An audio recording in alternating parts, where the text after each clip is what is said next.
What's going on, SpookBoxers? Welcome back to SpookBox, the podcast where, at least since March 2020, we know that all play also makes for some dull boys. It's not as good as it could be, but it's not too bad. That's a good intro. I liked it. I am Dav, and as always, I'm joined by two people who have always been the podcast hosts here, Connor and Heather. Hi. Hi. Well, I should have done like the one at a time thing, but anyway, we get it. So this week we're doing something different. It's not just because I'm broadcasting from a remote location. We're also going to do two films. We are going to do the first. The first is a classic. The second is a classic. No. The second one is a turd.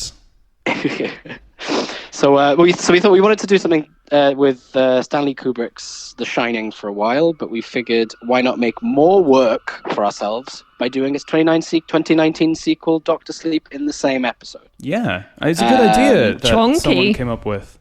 It's a good idea that someone came up with, and it's definitely not made more difficult by the fact that I am in a different place. I honestly think that whoever came up with this idea had a realistic time frame in mind and had definitely considered all of the problems ahead of time. Sure. Well, I'm glad. I'm sure they did. So the films this week, we're going to be looking at the 1980 film The Shining and the 2019 film Doctor Sleep. Boo. So what do we think of... I guess, should we start off by talking about the first impressions that we have of The Shining? How do we feel about The Shining? Obviously, it's a film that it's sort of a canonical text in horror. Yeah, what age were we when we first saw The Shining? Yeah, there's a lot to cover there. Yeah, but should we jump right into that before I jump into the summary? Sure. So, I can only talk comparatively on this episode because having watched both films again this week, I feel like there's a glitch in the Matrix and everybody in the world thinks Doctor Sleep is a good movie. Like, I've been shifted to the universe where people don't appraise that film for what it is. I don't know what's going on. Maybe it's the lizard people, but like, what the bleep? It is such a bad film. I don't understand. So going back and watching The Shining again, it's like, it's just so obvious to me that it's a work of art, and it's very poetic and atmospheric, and the music, like the pace, the genuine terror, everything about it is so well crafted. And then you look at something like Doctor Sleep, which really is a 10 episode show crammed into 2.5 hours. Like, it is not a movie. So it's really hard to compare them because one is clearly working within the parameters of film and one is masquerading as a film, but it's actually a Netflix series for cinema release. A poorly edited movie. Heather, I have to stop you right there. I actually really liked Doctor Sleep. Ha ha. Oh, what? So it's just like really it's really frustrating that everybody rates Doctor Sleep so high. It is not a film. Like, it was really mishandled. So I just don't know where do people get off saying that it's good? I do sort of agree because I wish I'd looked into the making of Doctor Sleep a little bit more, because it does really strike me as being something intended for Netflix. It's a TV series. If you've seen Haunting of Hill House that the guy did as well, Mike Flanagan, he follows the same formula as in that. Obviously, these are both pre-existing texts that he's adapted in inverted commas. Yeah, but basically he follows the same formula of like, somebody has had... Oh, is that your family phone? Sorry, Daff? everyone, this is the family phone. I'm just going to see if someone can help me out here. That's fantastic. It's all good. Are you calling for help? Yeah, that's the SpookBox phone. SpookBox phone. We've got like a Ghostbusters setup. That's the spook line. the spook Somebody line. made a bad film. Yeah, we It need to was tear it Mike asunder. Flanagan, where Guys, the it's phones Mike are ringing Flanagan. off the hook. No, I just wanted to say, yeah, it follows the same formula as when he did Haunting of Hill House, I think in 2018 for Netflix, where somebody is an alcoholic after having experienced the supernatural as a child, and ultimately in the third act they have to go back to the building where that took place to resolve and shut down the trauma that has followed them. Like it's the same as that show, and it even kind of hits the same beats, and it's very slow, and there's multiple layered stories. Like I just don't understand how this is a film. Has anyone seen 22 Jump Street? We've all seen 22 Jump Street. We watched it quite recently. Yeah. You know the sort of the main comedic beat within that is that, you know, the tension with sequels is just do the same thing. Yeah. Just do the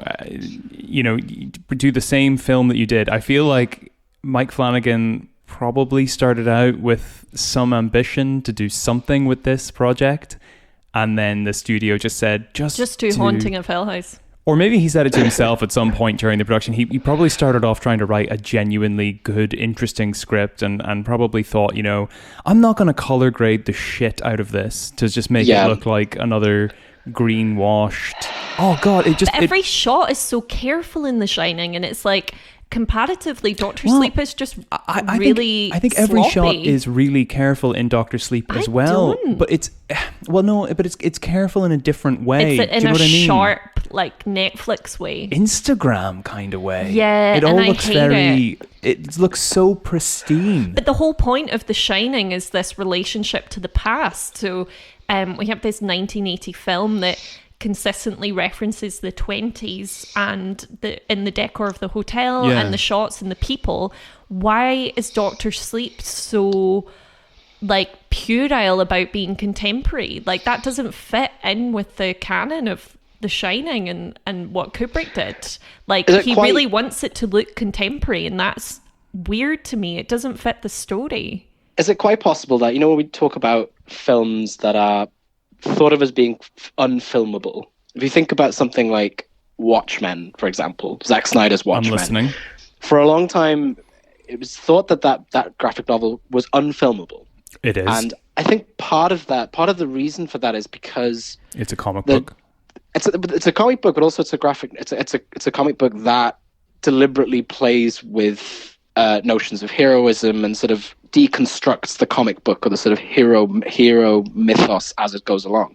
And so it stands to reason that the film ought to have been similarly Into addressing. So, well, is that it? I haven't seen Into the Spider-Verse. Oh, sorry, everybody. Daphne has to leave the call and commit harakiri because he has not seen the best comic book movie. Somebody called the SpookBox phone and I think that's what the spook line, the spook hotline was actually addressing. But I'm wondering, someone saying, I don't feel in safe hands. Yeah. In a strange sort of way, is Doctor Sleep unfilmable? Because it has to follow The Shining. No. Like, is there something about this story that you just shouldn't make into a film? No, because I think that Kubrick laid everything out.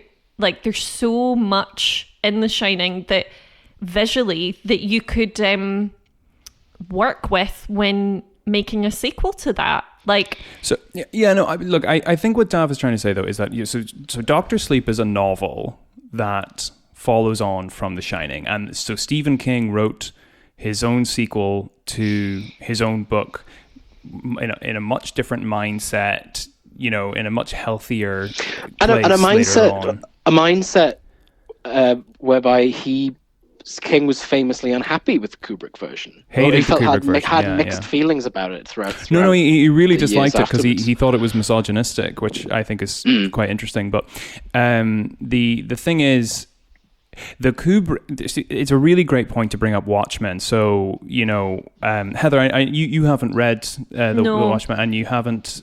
So Alan Moore's Watchmen, right? Isn't it? Yeah, and Dave Gibbons as well. And then Zack Snyder's adaptation of the film. So Zack Snyder turns this disruption,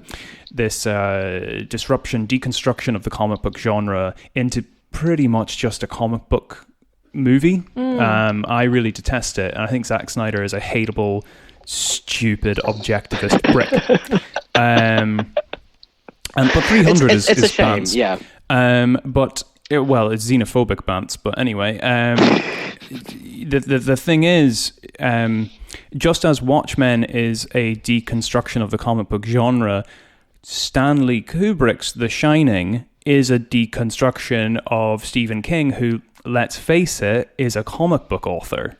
You know, if we think about what is literature, if we hold up something like Virginia Woolf or Dostoevsky, I know I'm referencing to modernist authors here, but I don't know, Olga Tokarczuk as well as being what literature really is, and then you look at Stephen King, you see someone who's amazing at crafting a coherent world, but is not necessarily concerned with furthering literature as a project. So instead, he's an incredibly accomplished fantasist. Yes, he's a weird fiction writer. Weird fiction writer, yeah. Yeah. What do you have? I think that's a really good point, and what it made me think is that we can't ever imagine that Mike Flanagan is just adapting Doctor Sleep from the source material. Like, we live in a world where the Kubrick Shining film exists, and I think that he is making a film. He needs to be working in cohesion with that film, as opposed to just going to... This is exactly where I think he went wrong. That's what I expect. I don't expect the individualism to come through of, well, I'm Mike Flanagan, I made Hill House, and now I am going to make my own version of the sequel to The Shining. That's what I expected. That's what he should have done. No. I think that's what he did do. What? Is try to make his own version. I don't think it was like Kubrick enough. Disagree. The first thing you hear, just like The Shining, the beginning of Doctor Sleep is dun dun dun dun. And but you don't understand. That's such a that's such a like custom nod to it without actually making a film anything like The Shining in terms of, I mean, you were talking about the lenses, the way that the score is through the whole of The Shining. I think we only get that small motif in Doctor Sleep. Oh God, but a lot of it isn't there. But I think Mike Flanagan thinks he's making the pace, the runtime, like the amount of stories. It's not a very focused film. It's so scattershot. Whereas The Shining is so focused, and so like that layering of all the different stories. We're not really just getting Danny Torrance's story at all, and I think that to say, well, he's just adapting Doctor Sleep and he's doing it in his own style, I'm insulted that he isn't trying to marry it better with The Shining. Like, it's such a classic film. I really, really disagree. I think in his mind, he has adapted. Oh, that's even worse. Oh, I think he is a fool. Is that why the audience score is so high? Because people go, that was a sequel to The Shining. I'm satisfied with that. Look, the tricycle. Yeah. Oh, look, it's the blood. It's the blood lift.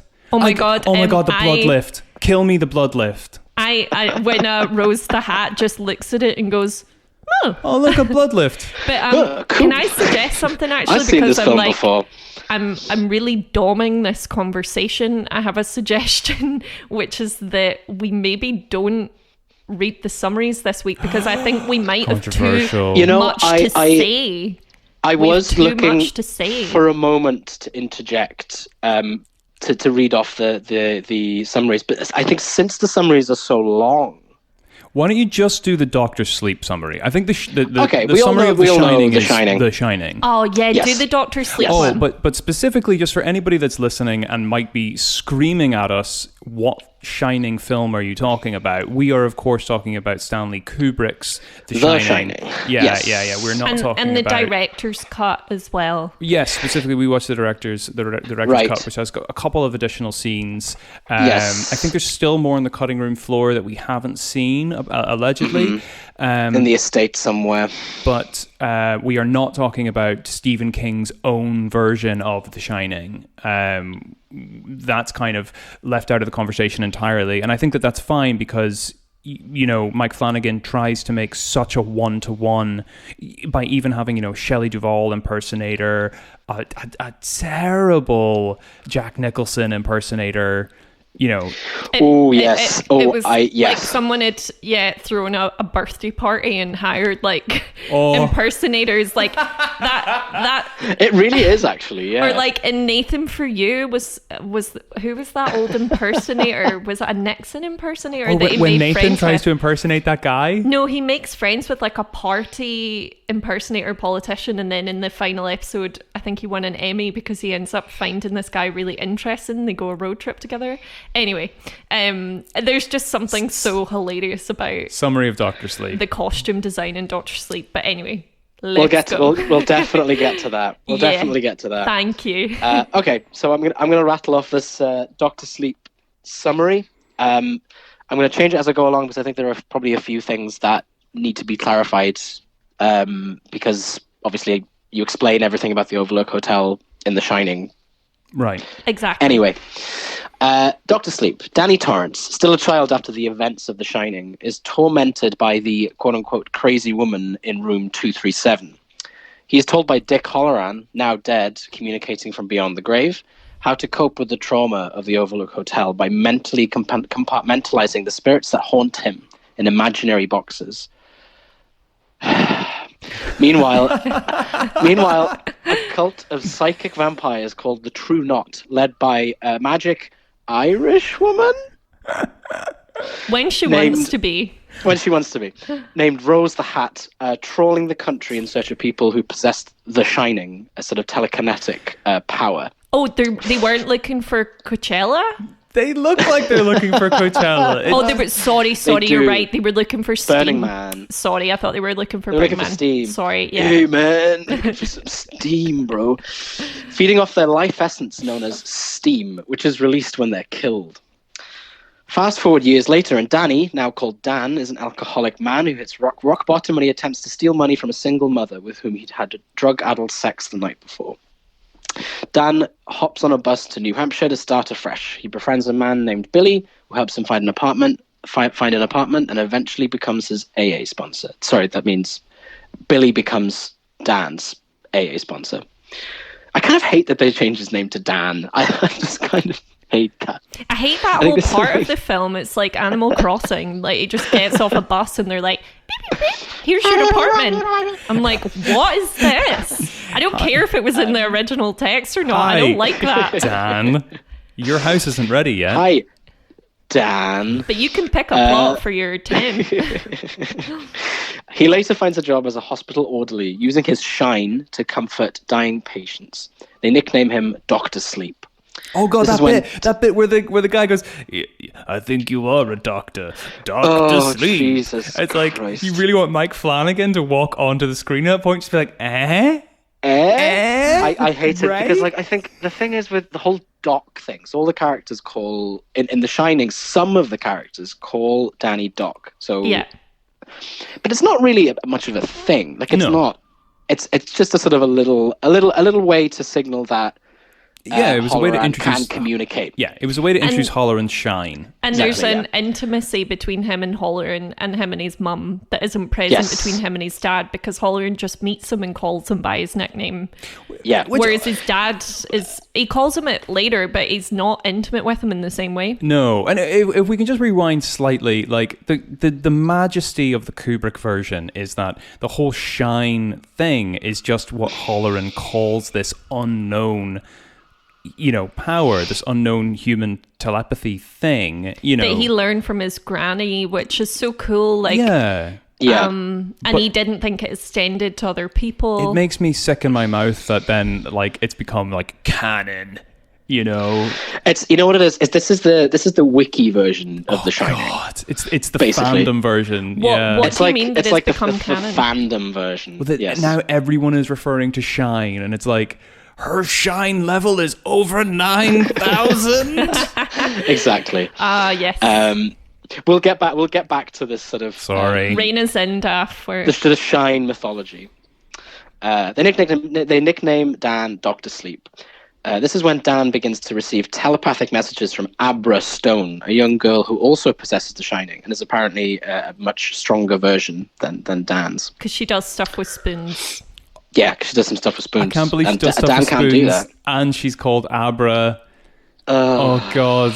I hope she doesn't get to level 31. Well, you'd need to trade. You need to trade her together to evolve into an Alakazam anyway. Oh, fair enough. The True Knot are going through a dry steam spell. Abra Stone psychically senses when the group kidnap and murder a child for his steam. Abra's sense alerts both Dan and Rose attempts to psychically infiltrate Abra's mind. Rose is hurt by Abra's solid mind traps, and after an elderly cult member dies, I forget his name, Crow Daddy? Is that who that is? No, it's someone else.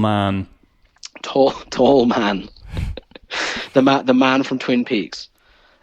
Sends the rest of the True Knot after Abra, whom Rose calls her quote-unquote white whale. Abra seeks out and connects with Dan. They connect over their shared shine as Dan explains away Tony, his imaginary friend from The Shining, in a single fucking sentence. Dan is visited by Halloran one last time, who tells Dan to watch over and protect Abra. Dan enlists the help of Billy to locate Rose and the True Knot. They find them, and then there's a shootout. I think I sort of zoned out at that point of the film. Yeah, no, there's a shootout. There is a shootout. Billy dies in the process. A cult member abducts Abra and is later saved by Dan. That's jumping quite a lot of the plot, but... Just get it over with. Yeah. Reunited, Dan and Abra travel to the Overlook Hotel, a place Dan believes would be harmful to Rose if she decides to track them down. Leaving Abra outside, Dan wanders the hotel, revisiting the spaces of his trauma. He sits at the bar where his father, Jack Torrance, once sat, as Lloyd, the ghostly bartender, serves him a drink. Although Lloyd is dressed in red, with hair that deliberately invokes Jack, and it's implied that this is who Lloyd is now, is Jack Torrance from the Shining film. Lloyd attempts to convince Dan that Abra has manipulated him into her affairs. Rose arrives at the hotel and a struggle ensues. The spirits that Dan had long locked inside his imaginary boxes return and kill Rose, but Dan momentarily is changed by the experience. He corners Abra with an axe, but is awoken from his trance by the power of love or something. And Abra, probably, right? Abra escapes the building as Dan kneels before the malfunctioning boilers inside the hotel and burns with the Overlook Hotel. Basically, Dan dies at the end. That's what I could scrape together. Isn't there a film called Dan Dies at the End? Dan dies at the end. Is it Dan or is it Steve? Steve dies at the end. Steve dies at the end. Dan dies at the end. So, yeah, one of my first feelings about, right off the bat, when I was writing the summaries here, there was something about Dr. Sleep that really struck me as being sort of very Harry Potter-esque. Yes, indeed. Like, it's very young adult goodies fiction versus baddies. It is very young. Very adult Twilight. Fiction. And that's not. And that's is, not to. Is that a problem with the source material or the film? I hate to say it, but I think it might be a problem with the source material. I don't know. I think there's this notion that Flanagan had quite the task, basically, because he needed to invoke in the audience the memories of The Shining, the film, and also needed to satisfy King's vision. Yeah. And in the end, it just means that you get this sort of kind of stupid, like, cross-country chase where people are sort of, like they try to explain how people can sort of infiltrate each other's minds and it's a horrible steam being bastard child from the two sources, Kubrick and King, and it doesn't work. And I think a lot of the problems are with the source material, because what's so interesting about The Shining and terrifying is just the idea of second sight in and of itself, the idea of there being these echoes from the past, from people that have died or had trauma, and certain people can see them. But the driver of the terror, supposedly in Dr. Sleep, is the idea of vampires and people who want to harvest that talent. So no longer is the thing itself of second sight terrifying. It's the idea that someone wants to take it away. And that just doesn't match up for me and is in no way an equal tether. Like the supernatural tether of Second Sight is something really strange and uncanny, but the idea of someone wanting to come and murder you is a much more like pedestrian tether. So even though Doctor Sleep on the surface looks like a much more supernatural film, I think that it's actually less supernatural. Oh yeah, 100%. Because the thing that we're supposed to be afraid of is a gang of traveler murderers, as opposed to the unknown, the unknown of death and echoes from the past. It does make Doctor Sleep seem more like a thriller than anything else. I don't know. It makes it seem more like a sort of a caper almost. Exactly. But what's frustrating is how it presents as more involved with the unknown material, but I just don't think that that's true. Beginning with that bombastic sound, I know I'm going back to this, but just the way the film kicks off with the exact same dun, dun, dun, dun. It's like it really it should have. How dare you? It should have. Da, da, da, da, da, da, da. We're gonna Doctor Sleep. It's Doctor Sleep. Like, you know, I mean, you said last night that Doctor Sleep is the video game version of The Shining. Yes, I did, and I think I'm totally right about that. I think you're totally right. You're about totally that. right. Yes. And if we think about in the film itself, the image of the model train built by children, that if The Shining is a steam train, Doctor Sleep is the children's model train built in the center of the town. So right. I do think about that model train and why it's in the film. Again, someone tell me if it's in the text, but it's like, yeah, are you trying to tell us we have a dummy, shoddy copy of something? Because I see that. I was waiting for the Mormon symbolism to come in, a la Twilight. You know, I was waiting for the grace of God to. Well, I think that happens at the end, doesn't it? There are echoes of, good God-fearing people being saved from this whole thing, but. Yes, I don't know. I think that's absolutely right. Yeah, I think the question of is this an issue with source material is really interesting to me, because I think that is the biggest fucking cop out. You know, one of the maxims about filmmaking is that there is no such thing as a bad subject to make a film about. You can make a film about anything, and an excellent film at that. But it is the job of the filmmaker to adapt an idea into something filmable. And, yes, it's kind of what annoys me about Christopher Nolan and people who love Christopher Nolan so much. And, look, Nolan has got some really excellent films, even though, what a prick. He really believes in the power of the moral lie, but... you've just reminded me, as a brief aside, I remember being in a charity shop once in Glasgow, and I saw the strangest object. It was a T-shirt that said, a black T-shirt that said, "I saw Dunkirk at the IMAX." I love that it was in a charity shop. And I thought, it's like when you're a millennial, but you also voted Brexit. Yeah, that's what that T-shirt is. Oh my god! Exactly. Sorry, Connor. Carry on. Yeah. It just, the thing that bothers me is Christopher Nolan keeps trying to, he's trying to make film longer. To cover more ground, to have more characters, to have more subplots. And it's like, hey, Christopher Nolan, do you know what a really long film is? Well, it's a TV show. And then, do you know what a really long TV show is? Where you get to hear like the characters' thoughts all the time, and and the scenes can be whatever you want them to be, and you've complete control as a viewer. It's called a book.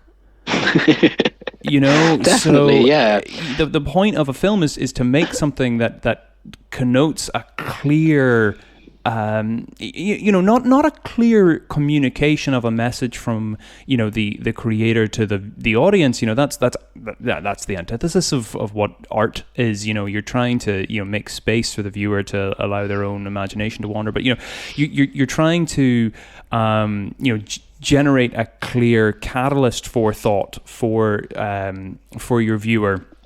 And to do that within at a maximum 2.5 hours, like I'm drawing a line in the sand there. You know, if your film's over 2.5 hours, you need to go back. Some of it needs to come off. Yeah. I think the issues that we're seeing, the Netflixization of cinematic releases, and previously going to the cinema meant that you were entering a space and you were prepared to do some of the work to interpret a film, and you were trusted with that. But with Mike and his experience in the Netflix series, where every detail is taken care of because you're trying to fill time, you're trying to make something that's like has quite a breadth to it, then what we've been given with Doctor Sleep is something that asks nothing of you. And in a film that's really disappointing. And it's hard to respect it and admire it and see it as a work of art, because there's none of that collaborative interplay between the viewer and the thing itself. It's every detail 100%. Has been filled in, polished over. So it's very boring. And yet you say that, and yet there's so many details in Flanagan's thing that just left me completely bamboozled. Why is she wearing what appear to be either H&M or Gymshark leggings? Yeah, I know. Are you talking about Rose the hat? Oh my god. Fabletics. I know that she's wearing those clothes because she picked them herself. She's wearing Fabletics leggings and a top hat. If you read interviews, the actress explains that Rose the Hat's style wasn't described as hippie, so she came up with this aesthetic idea for herself. And it's like, when you compare her outfit choices to, I know it seems unfair, but Mike Flanagan, you brought this on yourself. You kept trying to make these parallels to Kubrick's like incomparably superior movie, which is such a bad idea. Bulbasaur versus Charizard, as you said. Yeah, it really is. It's not even Charmander versus Charizard, it's Bulbasaur. It's not even the same kind of Pokemon. It's Bulbasaur versus Gen 1 Bulbasaur versus shiny Mega Evolved Charizard. There's a scene, a shot in The Shining where Jack Torrance is wearing this green jumper and he stares out a window. And yes. It's a beautiful slow zoom, and the camera it's really interesting because the camera cuts off the top of Jack's head and he looks up. So it looks almost like he's been lobotomized by the camera. And it's just a really interesting little shot. But if you look at his jumper, there's little bits of food on the jumper. It's bobbly. It's clearly been worn in over time. And maybe what the clothes in Doctor Sleep are trying to say is that these people just steal their clothes or something. Like maybe they don't. Because they're all very trendy in a contemporary way, and it's odd. It's like, is that them trying to pass in contemporary society, but at the same time they stand out because they're almost too impeccably dressed? Also, they draw attention to themselves, but they're supposedly not desirous of that. They kidnapped that 15-year-old girl who's actually was a 17 or 18-year-old actress, but still it's a bit weird. They kidnapped that 15-year-old girl. Oh, just the whole thing of trying to idolize youth. They kidnap her and then take her in, and she becomes part of the crew, but her clothes remain the same. Yes. But what's strange about her is that she, when we first meet that character in the cinema, seeing like a sort of 20s film, we don't immediately know what era it's in. Even the guy that comes to meet her is dressed kind of like vintage. So they're trying to play on that connection to the past with her character. But she's got a peroxide blonde pixie cut. Why does she have a peroxide blonde pixie cut? Because I think that's kind of like a reference to like John Seberg, is it? The French actress, like new wave I don't know, but there's But then also why, I guess. But why? Like, but it feels empty. Why? It feels like Mike Flanagan's trying to say, just as in The Shining we had 1980s characters referencing the 20s, well, I'm going to make this 2019 film reference the 60s. But but there are flashbacks in The Shining. In this, it's just like he but goes it's just into the a golden room. referential fashion, which is quite strange, because it's like, okay, I mean, I'm guessing it's the 50s or 60s that she's referencing, and it's like, exactly, but why? What is it about that time? Because with the Outlook Hotel, it's very clear that the 20s was the era where these characters that they meet in the hotel were alive during. Yes. So why? But it's also the fact that why? Why? But it's a strange thing, because you bring up this notion of time being a theme in Kubrick's The Shining. Yeah, For sure. But that theme, at least, doesn't seem present in Doctor Sleep at all. So it made sense for The Shining to refer back to the 20s, because ultimately, it's the 20s for a reason. It's a time prior to collapse, really. It's a time prior to the Great Depression. Yeah. So it seems to me that if Flanagan is making decisions here to sort of harken back to another era, it isn't clear why he's decided to do that. It's not clear what significance characters from the 80s or like 80s aesthetic might have for the story necessarily. It's just other all than over to make the place. characters seem sort of immortal, I guess. Like, is that because I mean a lot of the plot descriptions that I was reading characterize them as psychic vampires, and I mean, am I supposed to take the vampires part literally? Like, are they actually immortal? I think they do have like vastly extended life. Yeah. But I mean, the other thing that you can't disregard with all of this is that, as I say, Stephen King is a comic book writer, and that's not meant in a disparaging way. It's just a very different style of writing, and it's one where continuity is king. Well, excuse the pun. So whenever anything seems weird or outlandish in one of his books, it's not because he's trying to summon the, Lovecraftian unknown and unknowable. He's not trying to make you feel in some way humbled by the strangeness of the galaxy, because he's not that kind of author. Instead, what he's trying to make you think about is, I wonder how this connects to the Dark Tower. Yeah, I wonder, exactly, yeah. So the people who shine are actually, if we think about it, they're actually more in communication with the turtle god from the end of it. They're imbued with Kingian,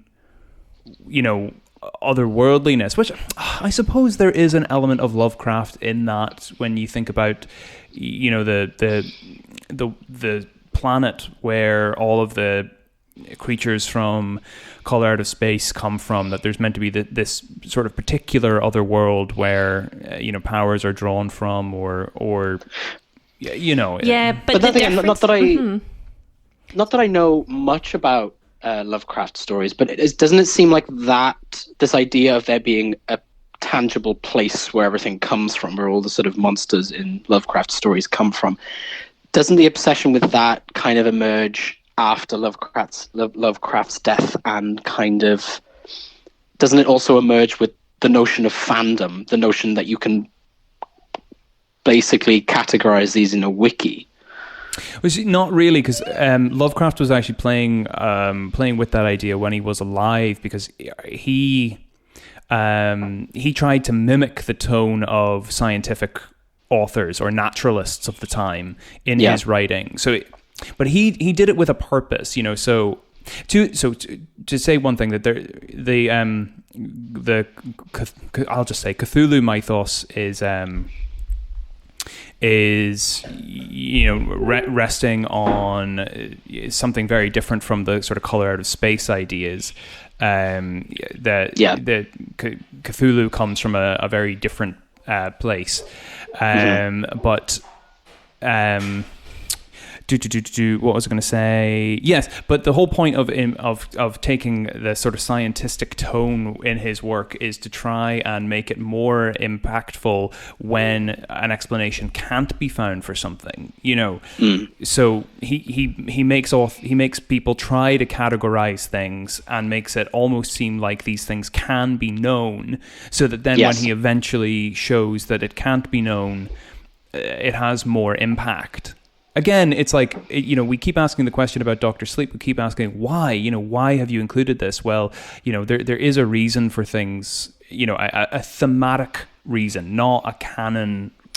Continuity reason. But the unknown is what's so compelling about The Shining. And if you think about the final shot, which I know you didn't really like, with Jack Torrance then in the photo from 1921 of the Great Overlook Hotel party. It's left up to your interpretation what that means, and I think it's very eerie, and it's creepy in a way that the rest of the film isn't creepy. So it doesn't really fit. This idea that he's now trapped there, or perhaps he was there all along. We do get some kind of material to suggest that he was there all along, that he's a reincarnation from the scene with the butler. Caretaker.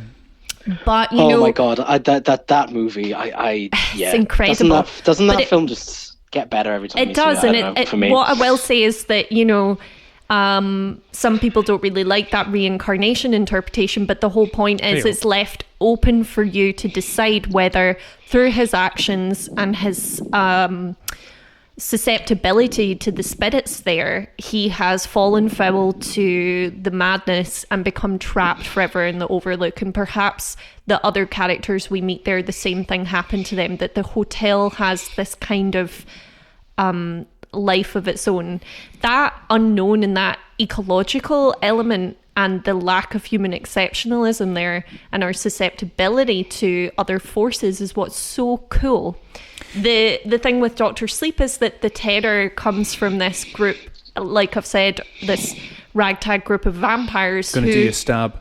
We know exactly what's going on with them, and they also were previously human beings, so it actually speaks to like the exceptionalism of human beings in a sense. I think you're really, really right, but the thing that I would draw just out of what you're saying is just to sort of say yes is that within The Shining, although there is that spooky element to it, which of course we're focused on, there's also the more mature reading in inverted commas where you relate all of this back to psychoanalysis, because Kubrick is obsessed with Freudian psychoanalysis. Exactly, there's so much interpretational material in The Shining. You can decide that it's about reincarnation. You can decide that it's about ambient echoes from the past, like memories playing out. You can decide that it's about actual ghosts that trap someone somewhere. You can decide that it's about... To me, the more mature reading then is to sit on top of that and to say, okay, so all of that stuff is great. I love the supernatural, but how then do I relate that to the natural?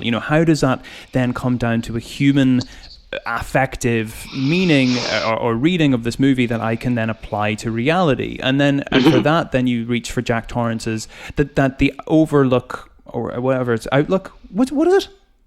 Overlook. I can't remember. Oh yeah, the Overlook. Yeah, the Overlook is a manifestation. Well, I feel like it's called something else in the novel. Actually, I forget now. The hotel anyway is a manifestation of Jack Torrance's sublimated psychosexual desires, where he's ultimately assigned his wife to the role of a mother instead since of marrying her, and has desexualized her. And he's aggressive towards her because she tries to look after him. And he has then assigned all of his sexual desires to this kind of subconscious place of designing what is taboo, like the women that pass him in the hall and the women in the room. So that was the scene that we picked up on last night. Resolve his sexuality with his life. It has to be this like illicit thing. Just to make that clear, the scene we were referencing there is the last two staff members that you see leaving the hotel are these two young women, and it's a really really clever little shot, and it really makes Jack's character super clear as his new boss is leading him into what is to be his family bedroom, the only room that's heated over the winter. These two young women leave, and Jack is the last character to enter the room or to exit the shot. To the right, and his gaze lingers on these two young women as he leaves the scene, and he does a double take. Like, he uses the opportunity of not being seen by the other characters that have left the shot to look back at them. So it shows that he has this secret desire for other women, and I think that split in his persona between who he's performing to be in his marriage, but who he actually is and what he wants. It could be said to have been the driver in his madness. So you can read the film like that. But the problem with Doctor Sleep is that I don't think that there's multiple readings, and I don't think the invitation is even there for multiple readings. It's a shame, because on one level I think that the film does do something interesting by focusing on someone overcoming trauma, basically. Right. There is a theme there that is one that could be rooted in psychoanalysis, or sort of something that you could explore in a more sort of thematic way. Yes. And it's a shame that it's all just sort of clouded over with the whole imaginary box thing being a sort of literal representation of, compartmentalizing trauma. Very Harry Potter. It's like a Horcrux kind of vibe. Like, so I can't. There's a literal thing that you put the souls in. Yeah, but there is a version of this film, I think, that could exist, that could meaningfully explore Danny's trauma through film, in the sense that Kubrick chose to explore sort of the disintegration of Jack Torrance through film. I know using what you a mean. filmic language. And I think, Heather, that's what you were trying to say earlier, that for you, that's where Flanagan's interpretation of, let's call it the Shining verse, that's where it breaks down. And it doesn't use filmic language. Yeah, and that's why the problem. That's why it's so separated in your mind from Kubrick's version, because it's not a lingering, a raking over of the ideas of trauma. There's no psychological element to it. Yeah, and I don't even think there's a symbolic element, or if there is, it's very confused. So that's why those visual references to Stephen King, to Kubrick's stuff, to you still doesn't make it a follow-on, because it just feels so hollow. You see, so this is my thing, though. I see where you're both coming from with this, talking about how this film could have been if he had just trimmed it down and maybe focused on just one part of the story. This could have been about Danny overcoming trauma. Could equally have been, just a story that focused on Abra. All that. I do see that. However, I think personally, the approach that Flanagan should have taken to me is super clear, which is that he should have cut out all references to Kubrick's version of the film. He shouldn't have tried to make any kind of psychological attempt, because you're always going to lose. Why would you try to? Yeah, that is true. Yeah, and he should have just made the fun YA film that he pretty much has made. I wouldn't have hated this film if it hadn't kept reminding me of something so incomparably better. You know what I mean? And the problem is that he reminds you in a messy way. You know, he's meticulous with the Shelley Duvall character, with the hair, even the voice acting of that actor who's playing Shelley's character. But then something that seems such an oversight to me, that was quite cringe, wasn't it? I think basically the oversight for me is that Danny in The Shining has brown eyes, and they cast Ewan McGregor, who has these crystally blue eyes. So it's like you're gonna give your Shelley Duvall character a perfect, like, raven black mullet with the ear popping out and do the same voice. Oh, the ear popping out! It's so. But you won't even put a contact lens in Ewan McGregor. What are you playing at? Like, definitely so what much are you work trying to went do? Representing Wendy, because she even has the same kind of vocal. That's tics. it. That's what I mean. She has this sort of like singular, but that also like the sort of the crying sound that she makes, the sort of the sort of like. So someone coached her on that, that she had a voice coach, and that, or she's a good impersonator, No, I'm not saying she wasn't capable of it. What I'm saying is that what I'm saying is that attention was. Money was spent and attention was spent there, but on your main character you didn't give a crap if they were similar to their character in The Shining. And then I have to say that the overwhelming evidence is that they wanted similarity because they got that Jack Torrance lookalike. God, the Jack but then they only filmed him from the side profile because I guess he doesn't look like him from the front. Nope. But that basically, how could they not have anticipated that the audience member is going, when are you going to shoot him from the front? When are you going to shoot him from the front? You're not, because he's a bad impersonator. At least they didn't do deep fake. Wow. Oh. I think I would have preferred that. It would have been fantastic. They thought about it. They definitely thought about it. To be honest, I think deep fake would have been better because it would have been less cringe. And because this film is a deep fake. This film is so cringe. There's so much about it that makes me cringe. Whereas if it was deep fake, then the cringe is out there on the table and I can maybe enjoy the movie. Yeah. I don't know. It's hard to say, but it's just... It just embarrasses me, Dr. Sleep. And this is the thing. So, I like superhero movies. I like them in a very different way to real art. Yeah, absolutely. I love roller coasters. I love blockbuster films. I have a Cineworld card. I go to the bloody cinema. So I like those kinds of movies. I would have been so happy to see a romp through this universe, and I really want Ewan McGregor to sort his career out. What do you mean? He just keeps being in terrible films, or sometimes he's in really lovely films, like that wee one where he was Christopher Robin. But only I went to go see it. Okay, guys, I have a problem though.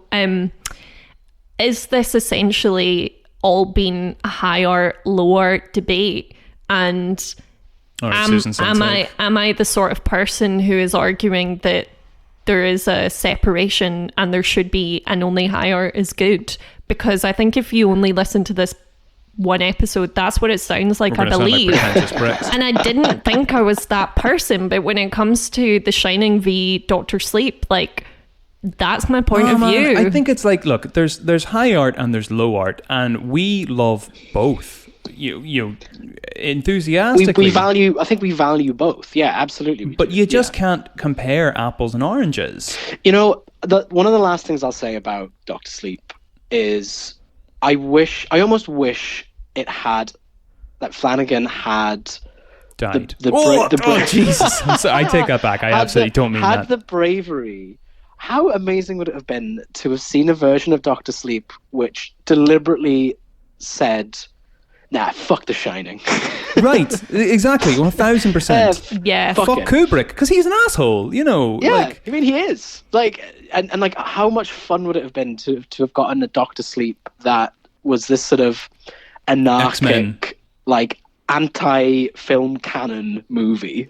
But that works on the level of the narrative too, because Danny Torrance is literally going, fuck The Shining, and it's only brought him trouble, and he's trying to recover in trauma. So you could have had that work on both levels. Definitely. I'm just imagining that scene from Home Alone when Macaulay Culkin sees the boiler and he's like, shut up. Yeah. If you'd seen Ewan McGregor see the spooky old woman. Yeah. Shut up. Oh, that would have been so cool. It would have been awful, but at least it would have been But the thing is, I would have been paying attention at that point. I would be into that version of Dr. Sleep. There's a problem with a bad copy, though. Those paintings that people have tried to do a DIY restoration on, and they Oh, I love sometimes it. go viral. Like, I think there's one of like Jesus Christ, yeah. and then it also just makes me think of the Mr. Bean movie. We talk about this often, Daft. You know, What one? Jesus, the Mr. Bean movie. No, you know the one with You the know. painting, Whistler's mother, The book- and the he book of I believe Bean. the name of the film is Bean. it just Bean, okay, and just he Bean. accidentally erases the face and then draws like a goofy Mr. Bean face on it in pencil. Yeah. That's the problem with trying to do a copy of something when you're not capable. You essentially do the Bean Whistler's mother painting, like where it's never going to stand up. That's such a so good maybe parallel. the only option available to you is to say, no, fuck that painting, Yeah. and fully Embrace. renovate it. But the problem is that he kept the dress the same, but then there was just this goofy ass face. Like So correct. This is what Doctor Sleep is to me. Because Mike Flanagan is so like Mr. Bean in this respect, because He's Mr. Bean doesn't think he's Bean. done a bad job. Mr. Bean thinks like, why? Sure, it's a face, Mr. Bean. and he's He doing his covers his best. Oh, tracks. I need to get the postman. Well, we're coming to an end anyway. I can't believe Yes. how unstructured this episode has been because we've just You know what? Like, I think true to the version of Doctor Sleep that we wanted to see. Let's just sort of really lean into the chaos. I think. yeah To think that there could have been a version of this film that was fun. actively problematized, the sort of genius auteur thing. Yes, which is a big theme now. Criticizing the idea of genius. Yeah, and I think that's something that Because actually, ultimately, that's something Yeah, that sorry, go needed to be done with this film because yes, I agree. Yeah, even our admiration of Kubrick in this episode that we've expressed is really problematic because we haven't discussed how much of a jerk Kubrick was. No. I mean, there's no genius. That's not what I'm implying. Like Yeah. you said, it took like No. 170 I think shots we're all to on the do same the page with that. 127 shots to do the stair shot where Wendy has the bat and Jack is following her up the stairs. So he just continually labored on this. Yeah, so there's Was no it, genius. There's just determination. There's Was it just Mark- genius is like effort over time or Yeah. whatever that was saying it Mark is. Kermode? Whereas- Was it Mark Kermode who said that Stanley Kubrick should have gone out more?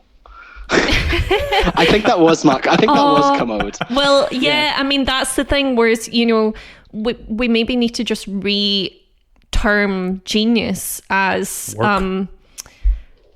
Put the effort in. but Access almost to like resources. In Northern Ireland, we would just say like getting the finger out. dogged work that is actually maybe a little too focused, but that's what creates this genius work of art. Yeah, we shall appreciate the work of Stanley Kubrick, a filmmaker who really got the finger out. But and then Join we us for have this. Mike Flanagan, who is maybe split between like 5 projects, has been given the money to do this. Why would he work? Why would he do 127 takes? He doesn't need to. The Criterion collection of filmmakers who collectively got It's the also finger about out. people at different parts of their career and their artistic merit and Flanagan's finger is still very much in. and what they want to achieve. If I can just say that, like, Kubrick clearly wanted to achieve something with The Shining, and that sentiment matters. Did Mike want to achieve something with Doctor Sleep? He wanted to achieve a paycheck. He wanted that paycheck. It's a shame because as I think ultimately, I really liked Gerald's game. And I think Yeah, it was fine. perhaps it was fine. It was It's quite such a fun. short book, The he couldn't thing fuck it up. Yeah, I guess so. I guess that he still fucks it up towards A bit. the end, but he did so well. I think he did so well, relatively well, with this, this sort of focused approach. He did well with the idea of the story taking place based around one space. Basically, Yeah, namely yeah. the bedroom. Wait, was that Mike Flanagan? That's Mike Flanagan. That was Flanagan, yeah. But See, early in his career, he laboured, and now he doesn't. yeah, That's my hot take. No, he did it like he was filming them at like the same time. Oh, wait. What do you mean You, filming them? you were totally right. Yeah, he's just spread too thin. So, Yeah. but what I will say is, I need to spook off. So, Yeah, let's get the Will sign off will over we with. spook then. up Let's get and this spook sign off off? over with. Here, Thanks so I'm much. actually thinking that from this point on, I actually think we should do. I think we should do recordings on Sundays and have episodes out on Mondays from now on. Oh, that sounds gorgeous. Yeah. I'm thinking podcasts are better served for people that are trying to skive off work. Yeah. So, hell yeah. So I think we're going to shift to a Monday release from this point on.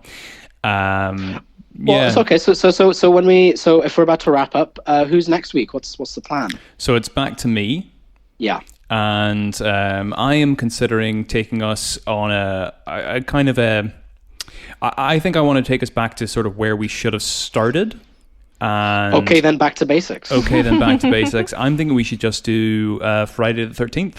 Yeah. Hell yes. I also, I want to take it back to basics. I don't want to do anything made in the last couple of years for a while. Like I'm toast with that after Doctor Sleep. Yeah. You know? So I think we're going to go back to slasher basics and have a bit of banter. I think that, but it also opens doors to things like feminist critique. Yes. Yeah. Absolutely. And we have a video game. We've got a video podcast, video coming out. A vlog coming out maybe in the next week or two. So look out for that, guys. I've got to get my haircut if I'm going to be doing that. I've got to get my haircut again if I'm going to be on film. Well, I mean, Wisecrack certainly don't worry about their hair care. Yeah, you can be our rival, Jared. Anyway. Right, well, guys, it was fun as always. Thanks so much for doing this chat, especially with the sort of difficulty of having one party member in a different place. It is interesting starting a lockdown podcast as your government starts to lift the restrictions. Yes. It's like, don't you understand? We have a podcast built around these restrictions. Don't lift restrictions.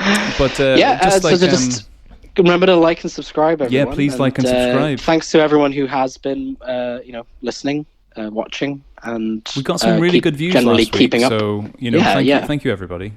Thanks for doing that, and reach out to find us and say something if you absolutely suggest films if you are a wee bit confused about what someone was doing. We'll chat about it in a pretentious way. Fantastic. Awesome. Keep spooking, guys. Keep on spooking, and that's the tea. Perfect.